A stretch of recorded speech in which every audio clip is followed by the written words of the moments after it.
President Trump holding that cabinet meeting at the White House. We're going to go back to that. Let's listen in. Scary thing. So, well, it's again, I can't talk to you about that. You're asking me a question. You're essentially saying, will I go in and do something? I can't talk to you about that. Mr.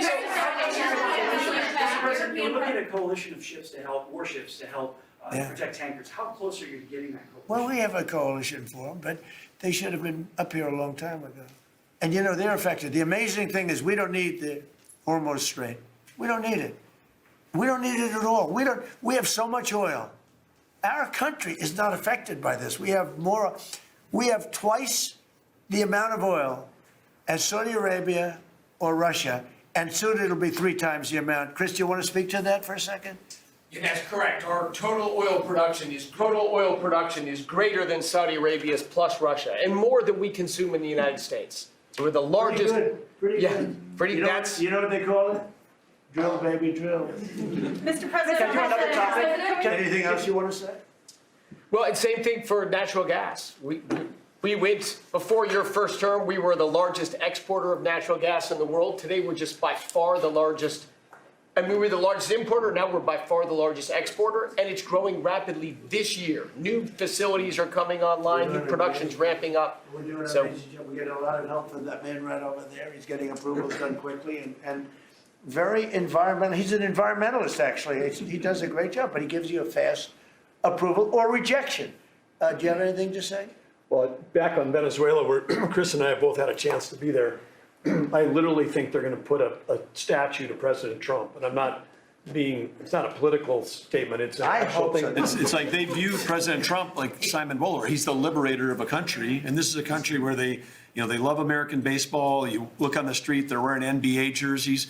And Delcy and her team working with us, getting back. Chris and I both experienced, it was the first time in Venezuelan history that they had the free press allowed to come on to essentially where the White House, the Palacio Miraflores. And it was an emotional thing for people that had been for 20 years had never had a chance to be there.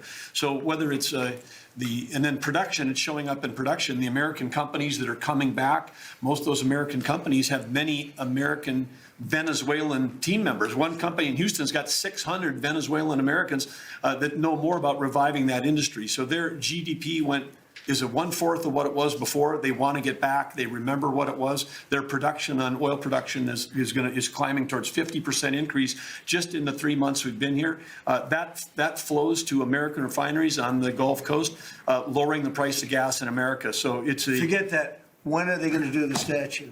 The hell with you.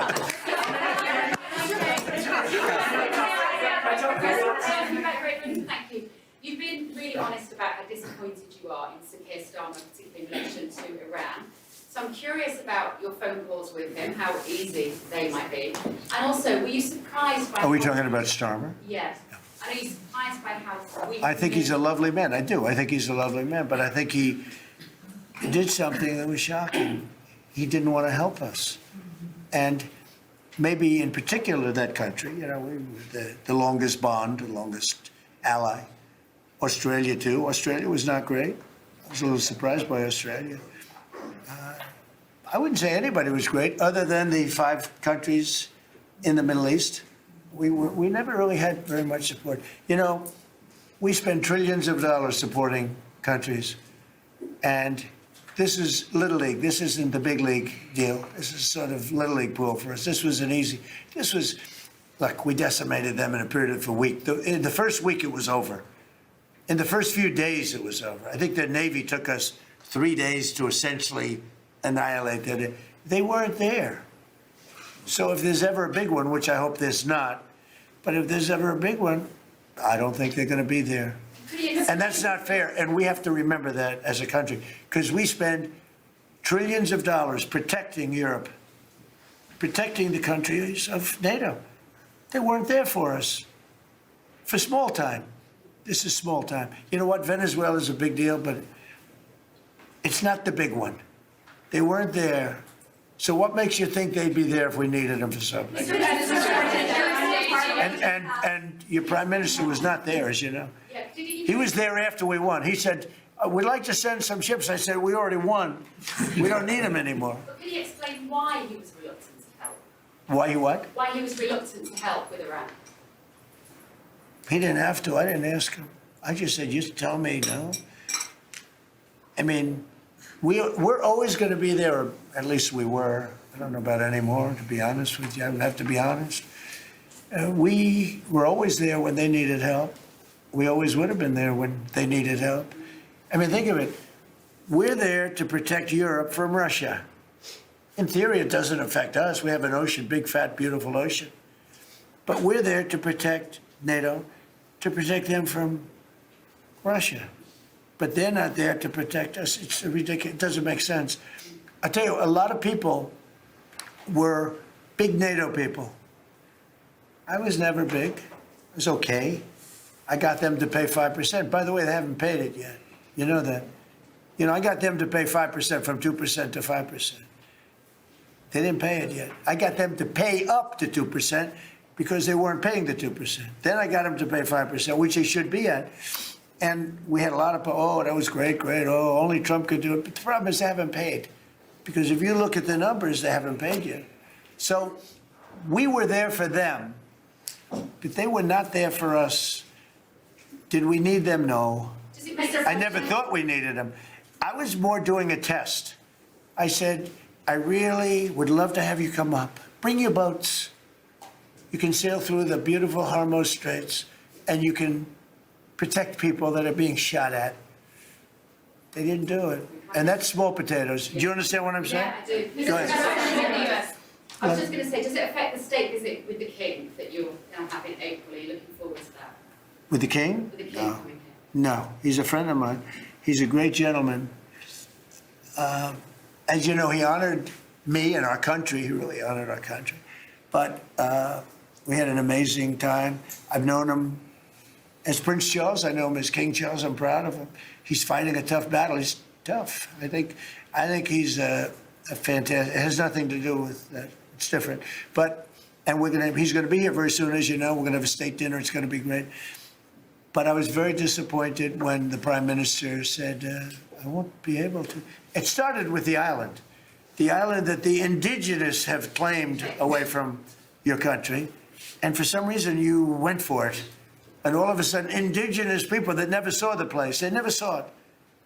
He was afraid that we would do something to insult because he's a liberal. That's the way they think. And when we needed the island to land that beautiful B-2 bomber, we were told we can't use it. We'd have to fly back to Missouri, which is a 17-hour flight, as opposed to a couple of hours. And I said, you gotta be kidding. Not good. They made a big mistake.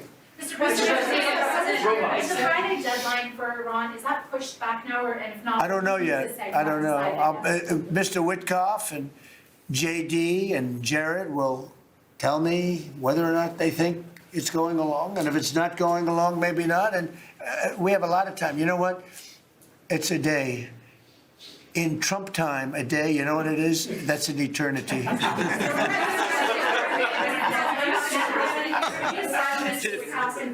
Say it, what? European Parliament just passed a major deportation plan. Some of the tenets of it are that member states can deport rejected asylum seekers to third countries regardless of whether they have a connection to it.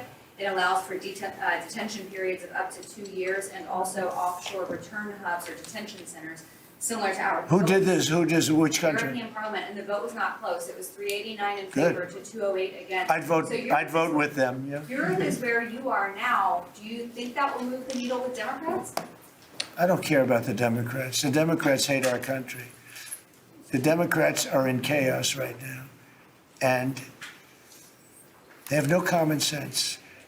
You know, they have one quality that's amazing. They stick together. And it's harder because they stick together in a ridiculous policy like men playing in women's sports, open borders for everybody, including murderers and anybody else that want it. We're open to you. Come in, murderers. You know why they do that? They do that for a couple of reasons, but they do it for votes because they think they're going to vote for the Democrats, even though I did great with the Hispanic vote, tremendous with the Hispanic vote. You know, I turned that whole thing around. The Hispanics like me and I like them. And you know, it's interesting with Hispanics. When I built the wall, everybody said, oh, that's going to ruin us for the Hispanic. It was just the opposite. They know all about immigration and they know all about death and crime, and they're smart people and they have common sense. They wanted to be protected from the people that were coming into our country. So, you know, I won the election with a very tremendous Hispanic vote, and I think it's higher now than it was then. So we're a party of common sense. The Democrats are a party of insanity.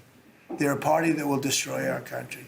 If I didn't win this election, I believe our country would have been destroyed by now. 1 year, that's all it would have taken. If you had Kamala or Sleepy Joe, either one. President Trump chairing the first cabinet meeting since the start of the war. That was the fairly combative question and answer session with the world's press. Let's bring in our chief US correspondent, Alan Fisher, who's live for us at the White House. Alan, what did you make of that? Well, I think the most interesting thing came from Steve Witkoff, a glimpse behind the curtain of what is actually going on in talks between Iran and the United States. He confirmed that those discussions are underway with the Pakistanis involved as mediators. J.D. Vance, the Vice President, is also involved in those discussions. This all came about, they say, after Donald Trump made his threat on social media on Saturday that if the Iranians didn't allow the Straits of Hormuz to be opened within 48 hours, then he would start attacking their energy infrastructure, starting with their largest power plant. He said that was what seemed to provoke the Iranians to reach out to a number of mediators in the Middle East and elsewhere. The Pakistanis stepped in. Steve Witkoff said that they've presented a 15-point plan. In that 15-point plan includes no nuclear weapon ever, no enrichment of uranium, and a cutback on their ballistic missile program. Some of the things that we were told were being discussed when the Omanis had both sides talking together before the war even began. Now, it's interesting that J.D. Vance said they still have all the tools in their box if they want to continue this.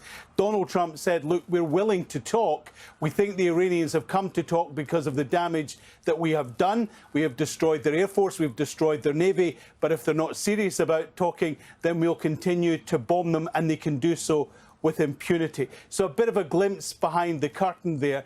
Donald Trump not giving many more details, except remember earlier this week, and it might even have been yesterday, he talked about how the Iranians had given him a gift to show that the person they were speaking to was credible. Well, we got details of what that gift was. It was 8 laden cargo ships of oil passing through the Straits of Hormuz unhindered with a Pakistani flag. They passed through.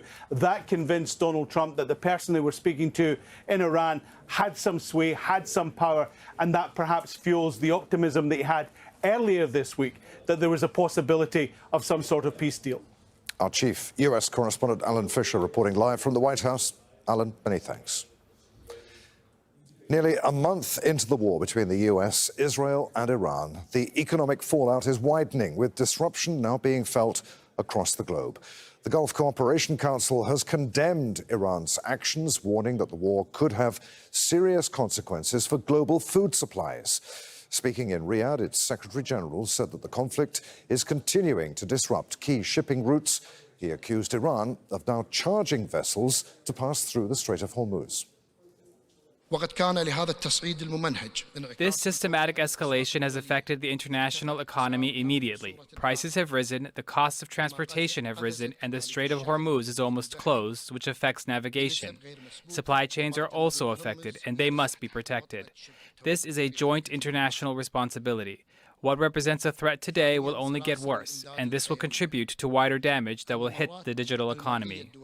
Well, there are already signs of strain. Rising oil prices are triggering concern across international markets, with countries in Asia already taking emergency measures to secure supplies.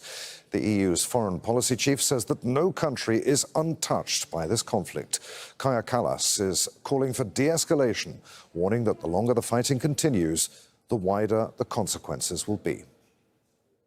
It is in the interest of everybody that this war stops, and that's why we are also doing the outreach. We have partners, global partners here today to have a unified message that we need an exit, not an escalation in this war. Let's go live to Riyadh. Al Jazeera's Rasul Surda is in the Saudi capital. A stark warning then, Rasul, from the GCC Secretary General that the war will affect the global supply chain of food, medicine and fuel, not just for the region, but globally. Indeed, he so clearly emphasized that now the effects, the consequences are going beyond the region. And he came up with a long list of the affected sectors and areas, locations. So simply the airports, the energy facilities, residential areas, depots, oil tanks coming under the attacks. And he said that since the beginning of the war, more than 5,000 projectiles were fired from Iran. That makes a total of 85% of the total projectiles that were fired from Iran were targeted or aimed at the GCC countries. And so he said before the war, the GCC countries in total, they were producing and supplying 60 million barrels of oil per day. And that has decreased dramatically. But it's not only about the oil. We're talking about the LNG and about the natural gas as well. So in